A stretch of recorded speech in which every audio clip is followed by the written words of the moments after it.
Welcome to my YouTube channel where I train brains to become addiction free. Did you guys know that there are two kinds of people? Addict type of people and non-addict type of people. And it doesn't necessarily mean that people who use drugs and people who don't use drugs. It can be that there is an addict type of person who does not use drugs. How does this work? You're about to find it out, so keep watching. And in today's video, I wanted to explain what is the difference between addict and non-addict type of people.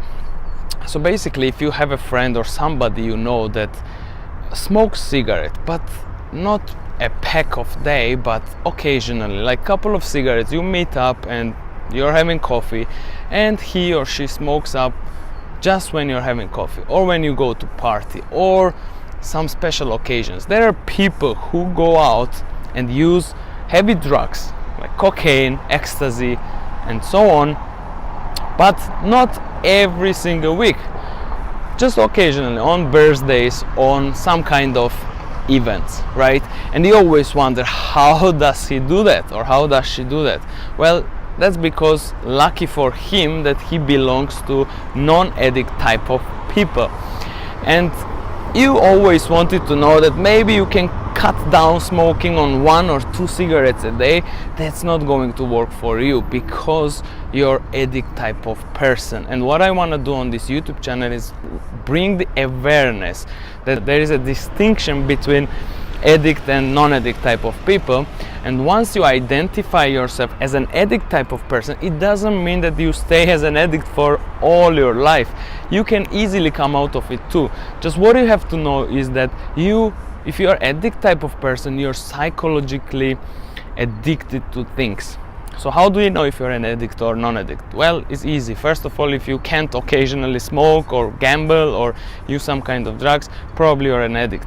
But there might be cases that you don't use drugs at all, you don't smoke, you don't drink alcohol, and you're still an addict. How do you know that?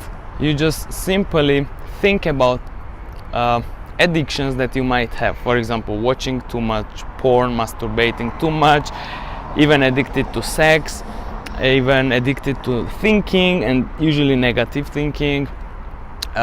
Gambling is one of them, and all of these addictions have something in common. They don't include physical part of addiction. None of these above mentioned addictions include physical addiction, and it's only psychological.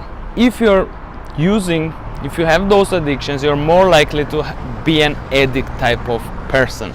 So how do you deal with this? There are a couple of things I'm gonna tell you now that would affect your addictions.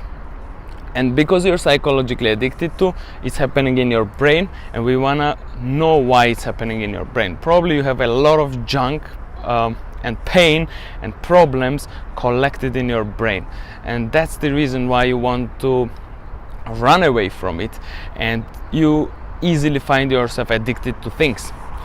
Okay, so when you go gamble, for example, you like to gamble because you're running away from your problems and you're in the present moment when you're gambling, focusing on the game itself, and it produces dopamine, which is a good feeling chemical in your brain.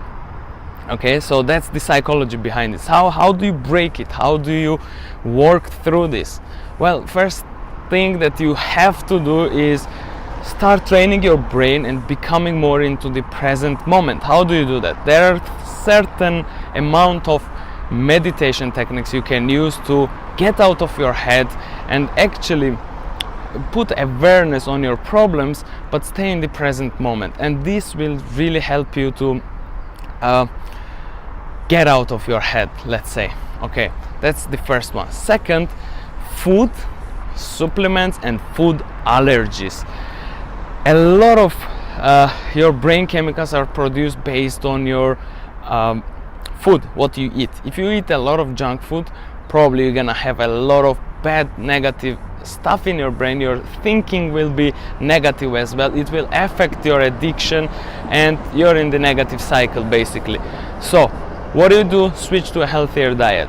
Use some kind of supplements I'm not here to provide you with supplement list. Go to a doctor or whoever. I'm not a professional in this, but there are certain herbs that you can take for your brain function. And the third one is food allergies. Please make sure that if you are irritated a lot of times, it can be that you're allergic to some kind of food and you have absolutely no idea. I'm allergic to nuts, I'm allergic to lactose and many type of food that I had no idea about. And if you don't go to a doctor, you will never know. So please make sure that you check your food allergies too, because it can have effect on your addiction. And the third one is your environment and the people around you. If the environment and people around you hold very negative energy, guess what? It will be affecting you in a negative way, and your brain will be negative and you want to run away from it, so you're more likely to go use your addictions. These are the couple of things you can take action right now on. Today you can change and break your addiction. If it's psychological, start meditating, start addressing your food allergies and the nutrition supplements and the people and the environment around you. Make sure also that you subscribe for this YouTube channel, because I'm here to train your brain to become addiction free. I will help you to break this cycle of addiction. So make sure that you also like the video. And if you have any questions, don't hesitate, comment it, and just hit me up on Facebook or wherever. Also, if you find this video useful, share it to the ones that you think it might be useful to. And as always, see you in the next video.